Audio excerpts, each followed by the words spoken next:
خاموش خط حصہ دوم۔ فون بند کرتے ہی ارمان کے ہاتھ کانپنے لگے۔ اس نے دوبارہ لاکر کے اندر جھانکا، ڈائری، تصویریں اور وہ آدھا جلا ہوا خط، جیسے تینوں خاموشی سے ایک ہی راز کی طرف اشارہ کر رہے ہوں۔ اس نے احتیاط سے جلا ہوا خط کھولا۔ زیادہ تر الفاظ راکھ بن چکے تھے، مگر چند جملے اب بھی پڑھے جا سکتے تھے۔ اگر یہ خط کسی اور کے ہاتھ لگ جائے تو سچ چھپا رہنے دیتا۔ نور بے قصور ہے۔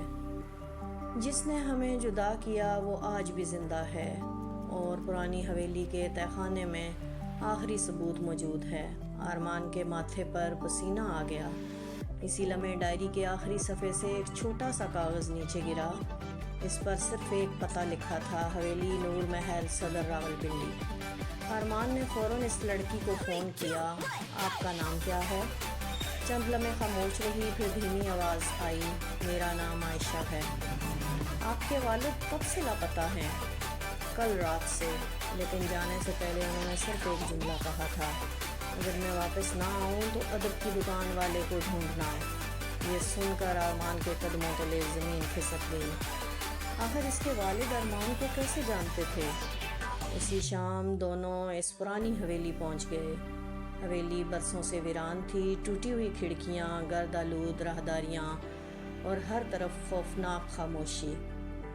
تہہ خانے کا دروازہ زنگ آلود زنجیروں سے بندھا تھا، مگر لاکر سے ملی دوسری چھوٹی چابی اس میں فٹ آ گئی۔ دروازہ کھلا تو اندر ایک لکڑی کا صندوق رکھا تھا۔ صندوق میں پرانے سرکاری کاغذات، چند تصویریں اور ایک ویڈیو کیسٹ تھی۔